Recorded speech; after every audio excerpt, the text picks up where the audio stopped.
Hello there and welcome to Quiz Frenzy, your ultimate pit stop for untangling the world's most bewildering, frenzies. Tonight, we're diving headfirst into a topic that sounds about as exciting as watching paint dry with a particularly dull beaver trade disputes. But wait, because this isn't just any trade dispute, this is the US versus Canada. A relationship typically defined by shared borders, an obsession with ice hockey, and a mutual agreement to pretend poutine isn't a culinary cry for help. Trade disputes, you see, significantly influence global economies, and the ongoing tensions between the US and Canada exemplify this dynamic with the subtlety of a moose in a china shop. It all seems so simple, doesn't it? One country slaps a tariff on another, a bit like a playground squabble over who has the shiniest Tonka truck. But a single tariff can disrupt entire industries, while strategic countermeasures can reshape economic alignments faster than you can say supply chain nightmare.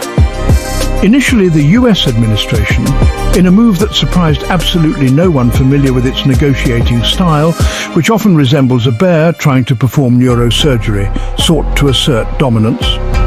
However, Canada, our supposedly mild-mannered northern neighbour, responded with calculated moves that now pose significant challenges to North America's automotive supply chain.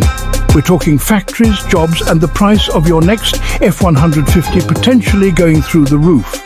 This dispute, folks, extends far beyond mere trade rhetoric or angry tweets sent at 3 a.m. It's a complex beast, a tangled web of cause and effect with very real consequences. So what led to this escalation, this polite declaration of economic warfare? And more importantly, what in the frozen maple syrup-coated hell lies ahead? Fasten your seatbelts, because we're about to break down the 7 most crucial and, frankly, often baffling developments in this intensifying economic standoff. It's going to be a bumpy, educational, and slightly sarcastic ride. Right, let's talk about Canada. Yes, Canada. The country whose national animal is a beaver, a creature known for its industriousness and, crucially, its surprisingly sharp teeth when provoked. For years, the international stereotype of Canada has been one of overwhelming politeness, a nation that would apologize if bumped into. So, when the US decided to impose a hefty 25% tariff on a range of Canadian goods, the prevailing wisdom in some circles seemed to be that Canada would perhaps write a sternly worded letter, maybe in both English and French for extra emphasis, and then go back to playing hockey. That, as it turns out, was a spectacular miscalculation. Because while Canada might say sorry a lot, they're not, it appears, sorry about protecting their economic interests.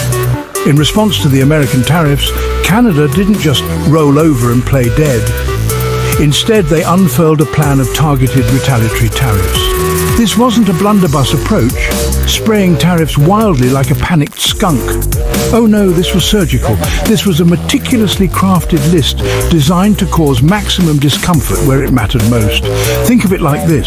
If the US punched Canada in the arm, Canada didn't just punch back. They waited, consulted a kinesiologist, identified the precise nerve cluster that would cause the most referred pain, and then delivered a perfectly aimed jab with a polite, "Excuse me, this might smart a tad, eh?" They focused on specific American industries, carefully selecting products and sectors that held significant economic and, more importantly, political clout within the United States. This was economic jiu-jitsu, using America's own weight and vulnerabilities against it.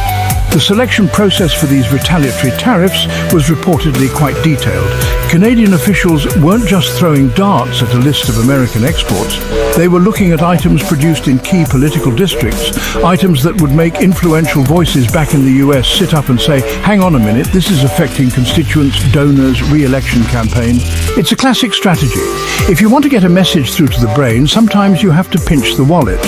So, products like Kentucky bourbon, Florida orange juice, and Wisconsin dairy, items with strong regional identities and powerful lobbying groups, suddenly found themselves pricier north of the border.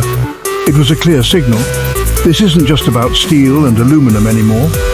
This is about demonstrating that Canada, despite its smaller population, can and will leverage its position to inflict noticeable economic discomfort. The polite smile remained, but the eyes, folks, the eyes said, don't mistake our courtesy for weakness. This strategic retaliation fundamentally altered the landscape of North American economics. It was a wake-up call, a reminder that even your friendliest neighbour has a breaking point, and that underestimating them can lead to some very unpleasant surprises. The message was clear.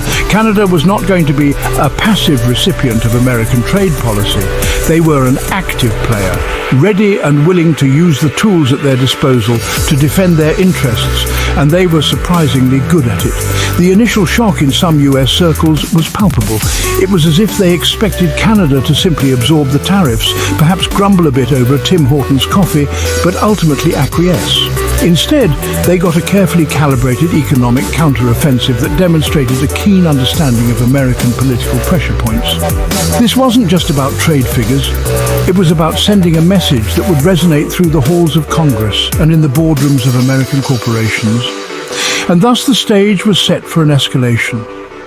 The US tariffs were a bold opening move, but Canada's response showed they weren't just going to be a pawn in someone else's game.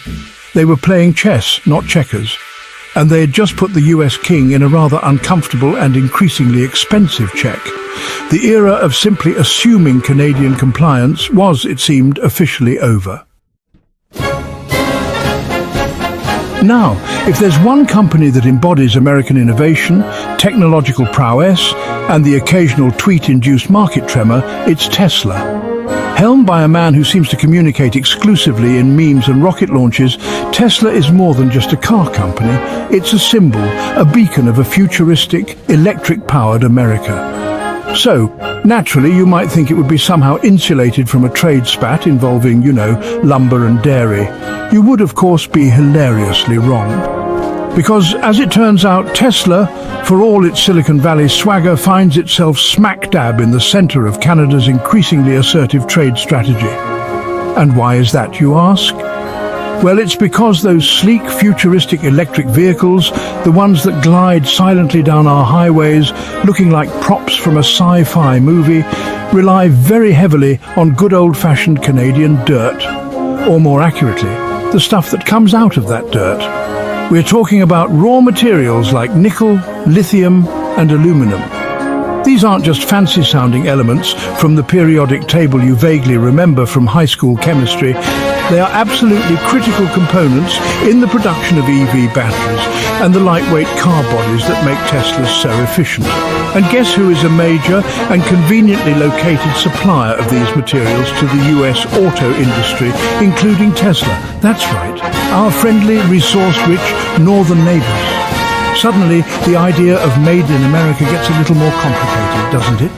When the guts of your all-American electric dream machine are dependent on a steady flow of Canadian resources, any disruption to that flow becomes a very big, very expensive problem.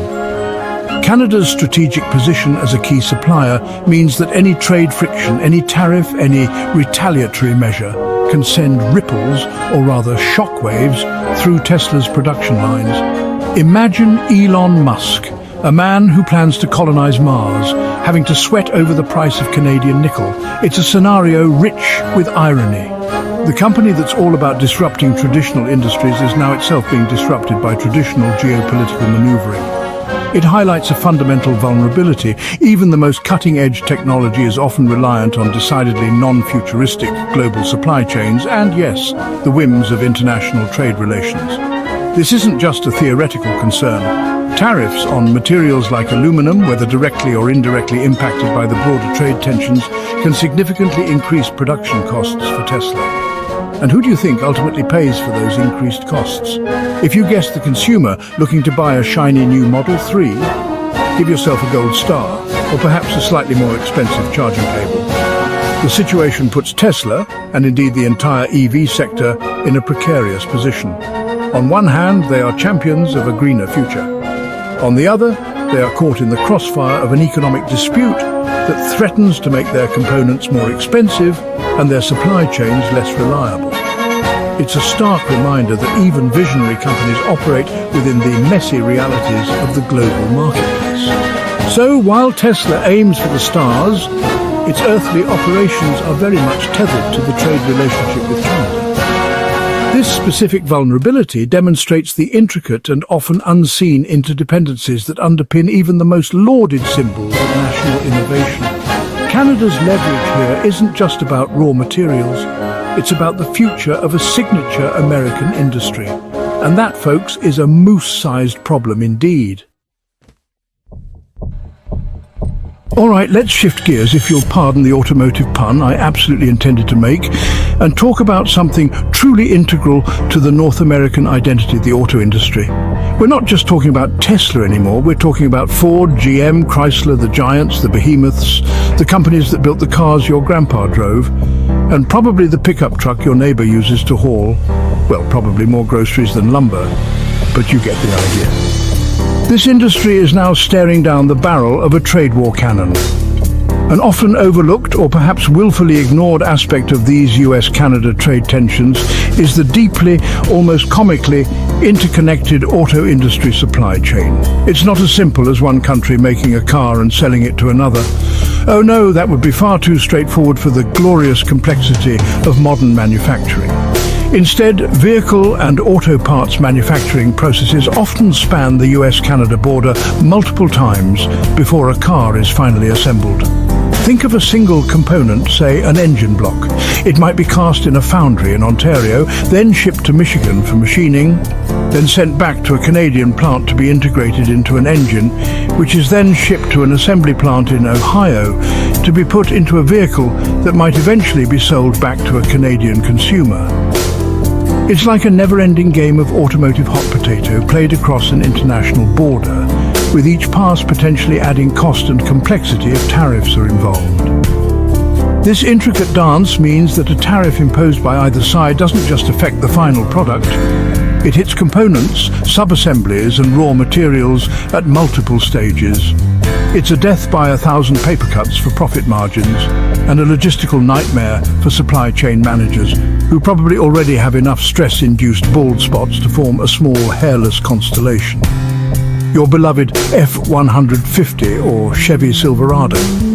It's less all-American and more North American, a testament to decades of integrated manufacturing.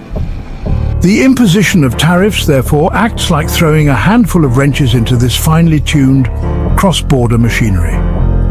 Suddenly, parts that used to flow seamlessly are subject to duties, paperwork, and delays. This doesn't just make cars more expensive to produce, it threatens the viability of the entire integrated system. Factories on both sides of the border are optimized for this cross-border flow. Disrupt it, and you risk idling plants and, crucially, laying off workers. And it's not just the big automakers feeling the squeeze.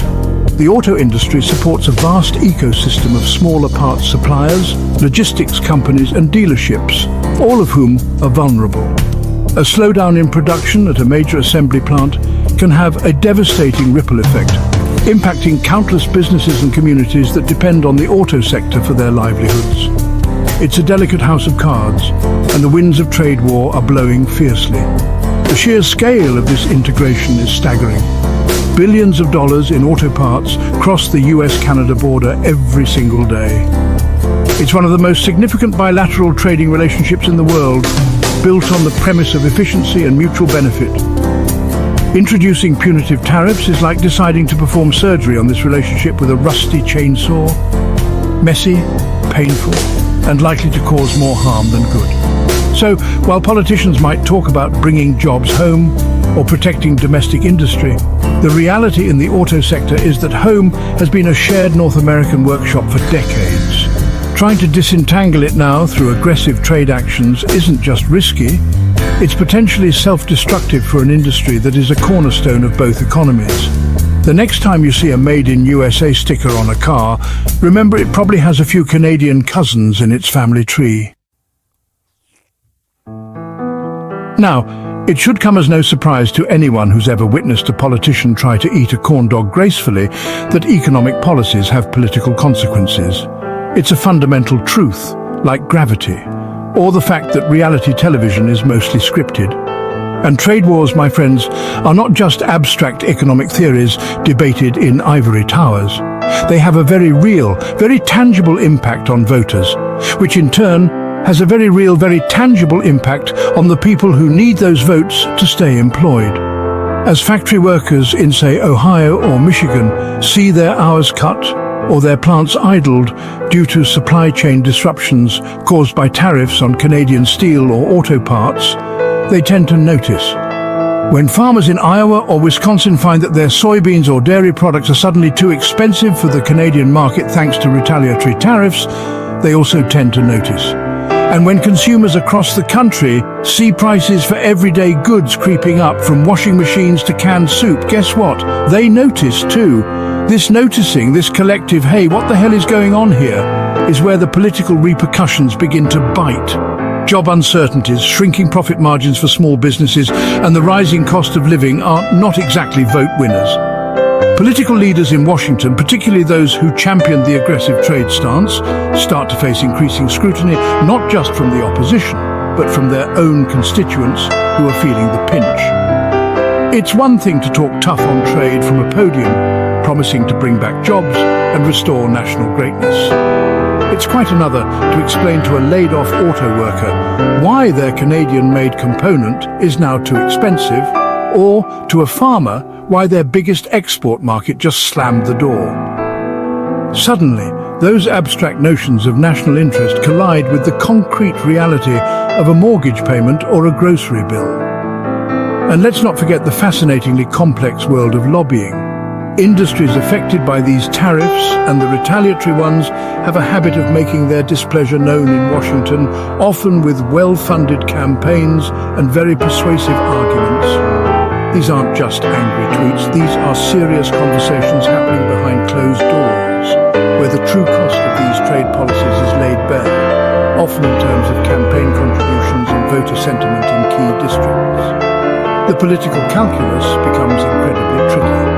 A politician might have won points initially for appearing strong on trade, but if that strength translates into economic pain for the very people they claim to represent, that support can evaporate faster than free beer at a baseball game. The narrative can shift from fighting for America to why is my local factory closing with alarming speed. This isn't just a federal issue either. Governors, mayors and local representatives in affected regions find themselves on the front lines, dealing with the fallout. They're the ones hearing directly from anxious business owners and unemployed workers. They're the ones who have to try and find solutions when the grand pronouncements from the capital lead to local despair. It's a classic case of policies made in DC having profound and often painful consequences on Main Street.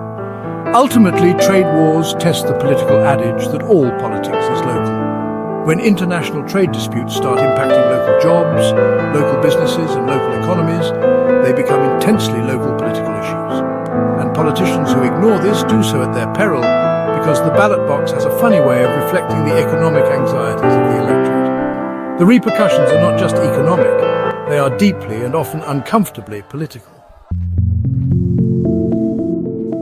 All right, so we've talked tariffs, we've talked Teslas, we've talked about the delicate ballet of auto parts pirouetting across the border. But beyond all these direct trade skirmishes, Canada holds another rather significant card up its sleeve, or perhaps more accurately, under its vast, resource-rich land. And that card, my friends, is energy. Yes, good old-fashioned power. The stuff that keeps the lights on, the factories running, and your phone charged so you can tweet your outrage about, well, anything. The United States, for all its economic might and technological innovation, has a rather thirsty energy habit.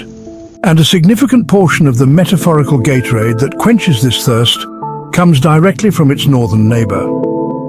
We're talking about Canadian oil, vast quantities of it flowing south through pipelines. We're talking about natural gas, heating American homes and powering industries. And yes, we're even talking about electricity, with Canadian hydropower often keeping the lights on in several US states.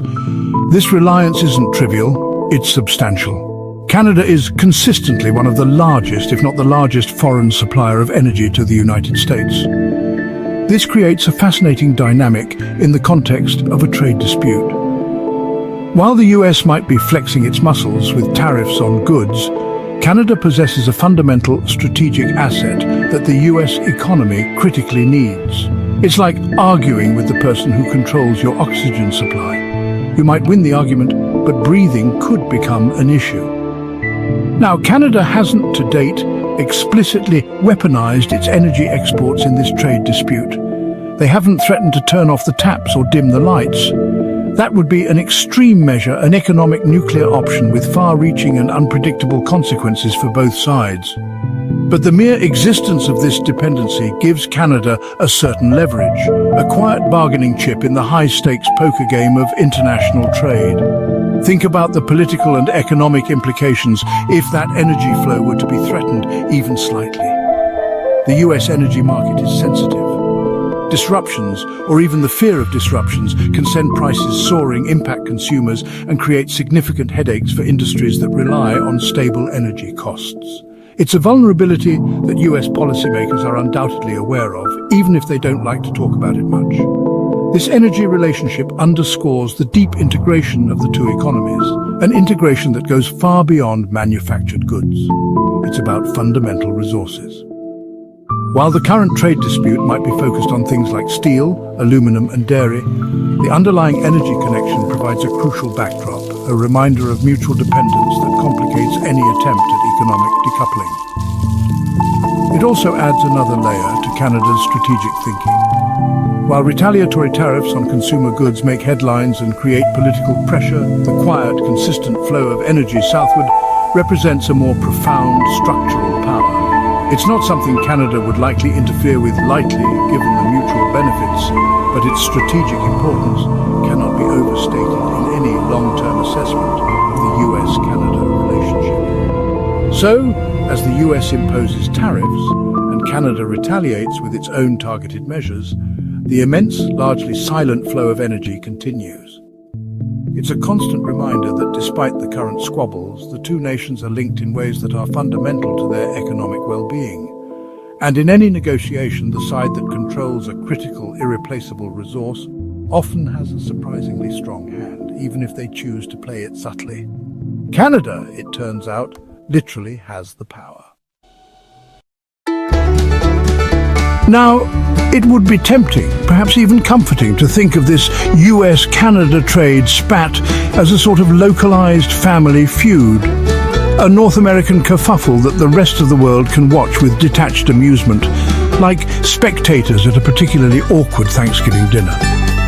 But the global economy, much like a poorly timed sneeze in a crowded elevator, rarely allows for such neat containment. What began as a bilateral trade dispute is now sending ripples and, in some cases, sizable waves across the international economic pond. Other nations, particularly those in Europe and Asia, are watching these developments with keen interest, and not just for the schadenfreude. When two major economies like the US and Canada start throwing economic punches, it creates uncertainty and instability that affects everyone.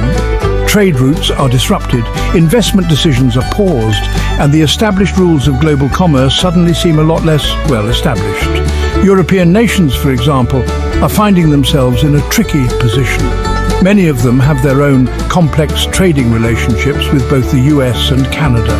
The instability in North America is forcing them to reevaluate their own trade policies and, in some cases, to actively seek alternative markets and supply chains. If North America is going to be mired in tariff battles, then perhaps it's prudent to strengthen ties elsewhere just in case. This isn't just about finding new customers or suppliers, it's about managing risk. Global corporations, the ones that operate across multiple continents, despise uncertainty. A trade war between two of their key markets is like an unexpected turbulence announcement on a long-haul flight.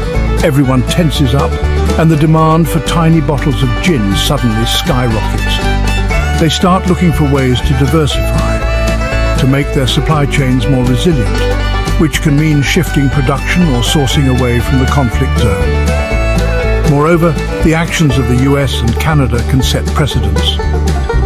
If one major economy successfully uses tariffs to achieve its goals, or if another successfully retaliates, other countries take note. It can embolden protectionist sentiments elsewhere, or it can lead to a scramble for new trade alliances as nations try to secure their own interests in a more fractured global landscape. The rules-based international order that diplomats love to talk about, it starts to look a bit frayed around the edges. Consider also the impact on international commodity prices. When tariffs affect major producers and consumers of things like aluminum, steel or agricultural products, the global prices for these commodities can fluctuate wildly. This impacts not just the US and Canada, but any country that buys or sells these goods on the world market. A farmer in Brazil or a manufacturer in Germany might suddenly find their costs or revenues changing due to a policy decision made thousands of miles away in Washington or Ottawa. The dispute can also influence broader geopolitical alignments. As traditional alliances are strained by economic friction, new partnerships may emerge. Countries might see an opportunity to enhance their influence, or to forge new economic blocs that are less dependent on the whims of North American trade policy.